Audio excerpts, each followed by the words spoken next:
ಓಂ ಗಣಪತಾಯ ನಮಃ. ನಿಮಗೆಲ್ಲರಿಗೂ ವೇದಾಂಗ ಅಸ್ಟ್ರಾಲಜಿ ಚಾನಲ್ಗೆ ಆಧಾರದ ಸ್ವಾಗತ. ನಾವು ಕುಂಭರಾಶಿಯವರಿಗೆ ಯಾವುದೆಲ್ಲ ಗ್ರಹಗಳು ಫೆಬ್ರವರಿ ಮಾಸದಲ್ಲಿ ಬದಲಾಗುತ್ತಿದೆ ಎಂದು ನೋಡೋಣ.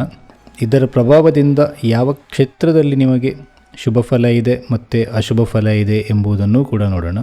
ನಾನು ಮುಖ್ಯವಾಗಿ ಆರೋಗ್ಯ, ವಿದ್ಯಾಭ್ಯಾಸ, ಉದ್ಯೋಗ, ವ್ಯಾಪಾರ, ವೈವಾಹಿಕ ಜೀವನ, ಸಂತಾನ ಭಾಗ್ಯ ಹಾಗೂ ಕಂಕಣ ಭಾಗ್ಯ ಇಷ್ಟು ವಿಚಾರದ ಮೇಲೆ ಫಲವನ್ನು ನೋಡುತ್ತೇನೆ. ಮೊದಲಿಗೆ ನಾವು ಆರೋಗ್ಯದ ಬಗ್ಗೆ ನೋಡುವುದಾದರೆ, ಜನ್ಮರಾಶಿ ಅಧಿಪತಿಯಾದ ಶನಿಗ್ರಹ 1ನೇ ಮನೆಯಲ್ಲೇ ಇದ್ದಾರೆ. ಅದು ಕೂಡ ಸ್ವಂತ ಮನೆ. ಹಾಗಾಗಿ ನಿಮಗೆ ದೇಹಾಯಾಸ ಎನ್ನುವುದು ಇರುವುದಿಲ್ಲ. ಆರೋಗ್ಯ ಚೆನ್ನಾಗಿಯೇ ಇರುವುದು. ಅನಾರೋಗ್ಯ ಇದ್ದಲ್ಲಿ ಚೇತರಿಕೆ ಕೂಡ ಇರುತ್ತದೆ. ಕುಂಭರಾಶಿಯವರಿಗೆ ರೋಗಸ್ಥಾನದ ಅಧಿಪತಿ ಚಂದ್ರ. ಫೆಬ್ರವರಿ 26ರಂದು ಅಮಾವಾಸ್ಯೆ ಇದೆ, ಮಹಾಶಿವರಾತ್ರಿ. ಅದು ಕೂಡ ಕುಂಭರಾಶಿಯಲ್ಲೇ ಅಮಾವಾಸ್ಯೆ ಆಗುತ್ತದೆ. ಈ ಸಮಯದಲ್ಲಿ ನಿಮಗೆ ತುಂಬಾ ಶಕ್ತಿ ಇರುವುದು, ಆದರೆ ಕೋಪಕ್ಕೆ ಬುದ್ಧಿ ಕೊಡಬೇಡಿ. ಈ ದಿನ ನಿಮಗೆ ತಾಳ್ಮೆ ಬೇಕು. ವಿದ್ಯಾಭ್ಯಾಸದ ಬಗ್ಗೆ ನೋಡುವುದಾದರೆ, ಚತುರ್ಥಾಧಿಪತಿಯಾದ ಶುಕ್ರ ಗ್ರಹ 2ನೇ ಮನೆಯಲ್ಲಿ ಉಚ್ಚ ಸ್ಥಿತಿಯಲ್ಲಿ ಇದ್ದಾರೆ. ಶುಭ ಫಲ ಪೂರ್ಣವಾಗಿಯೇ ಇದೆ. ಈ ಸಮಯದಲ್ಲಿ ವಿದ್ಯಾಭ್ಯಾಸಕ್ಕೆ ಅವಕಾಶಗಳು ಜಾಸ್ತಿಯಾಗಿ ಬರುವುದು. ವಿದ್ಯೆ ಕಲೀಲಿಕ್ಕೆ ಬೇಕಾದ ಆಸಕ್ತಿ, ಕಾನ್ಸಂಟ್ರೇಷನ್ ಎಲ್ಲ ಇರುತ್ತದೆ. ಅಂಕಗಳು ಕೂಡ ಎಕ್ಸ್ಪೆಕ್ಟ್ ಮಾಡೋದಕ್ಕಿಂತ ಜಾಸ್ತಿಯೇ ಸಿಗುವುದು. ಇನ್ನು ಉನ್ನತ ವಿದ್ಯಾಭ್ಯಾಸ ಮಾಡುವವರಿಗೆ ಫೆಬ್ರವರಿ 11ರವರೆಗೆ ಖರ್ಚು ಜಾಸ್ತಿ ಇರುತ್ತದೆ. ವಿದ್ಯಾಭ್ಯಾಸದಲ್ಲಿ ಕಿರಿಕಿರಿ ಕೂಡ ಜಾಸ್ತಿ ಇರುತ್ತದೆ. ಫೋಕಸ್ ಮಾಡಲಿಕ್ಕೆ ಆಗುವುದಿಲ್ಲ. ಆದರೆ ಫೆಬ್ರವರಿ 12ರ ನಂತರ ಶುಭ ಫಲ ಇದೆ ನಿಮಗೆ.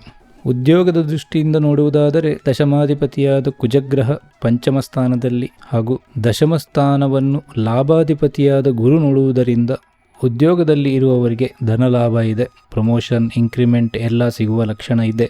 ಆದರೆ ಕುಜ ಶತ್ರುಸ್ಥಾನವಾದ ಮಿಥುನ ರಾಶಿಯಲ್ಲಿ ಇರುವುದರಿಂದ ಉದ್ಯೋಗ ಕ್ಷೇತ್ರದಲ್ಲಿ ಕಿರಿಕಿರಿ ಅಂತೂ ಇದೆ. ಹೈಕ್, ಪ್ರಮೋಷನ್ ಬಂದರೂ ಮನಶಾಂತಿ ಎನ್ನುವುದು ಇರುವುದಿಲ್ಲ ನಿಮಗೆ. ಮುಂದೆ ನಾವು ವ್ಯಾಪಾರದ ಬಗ್ಗೆ ನೋಡುವುದಾದರೆ, ಫೆಬ್ರವರಿ 13ರವರೆಗೆ ಶುಭ ಫಲ ಇಲ್ಲ. ನಷ್ಟ ಆಗುವ ಸಂಭವ ಇದೆ. ಟ್ಯಾಕ್ಸ್ ಆಡಿಟ್ಗೆ ಸಂಬಂಧಪಟ್ಟಂತಹ ಖರ್ಚುಗಳು ಇದೆ. ಶತ್ರುಗಳ ಮತ್ತು ಕಳ್ಳರ ಕಾಟ ಕೂಡ ಜಾಸ್ತಿ ಇರುತ್ತದೆ. ಫೆಬ್ರವರಿ 14ರ ನಂತರ ಶುಭ ಫಲ ಇದೆ. ವ್ಯಾಪಾರದಲ್ಲಿ ವೃದ್ಧಿ ಮತ್ತು ಲಾಭ ಕೂಡ ಸಿಗುವುದು. ವೈವಾಹಿಕ ಜೀವನ ಕೂಡ ಫೆಬ್ರವರಿ 13ರವರೆಗೆ ಅಷ್ಟೇನು ಚೆನ್ನಾಗಿಲ್ಲ. ಕೆಲವೊಂದು ಖರ್ಚು ಆಗಬಹುದು. ನಿಮ್ಮ ಪತಿ ಅಥವಾ ಪತ್ನಿಯ ಬಾಂಧವರಿಗೆ ನೀವು ಧನ ಸಹಾಯ ಮಾಡಬೇಕಾಗಿ ಬಂದಿತು. ಆದರೆ ಫೆಬ್ರವರಿ 14ರ ನಂತರ ಒಳ್ಳೆಯದಿದೆ. ಸಂತಾನ ಬಯಸುವವರಿಗೆ ಈ ಸಮಯದಲ್ಲಿ ಸಂತಾನ ಭಾಗ್ಯ ಇದೆ.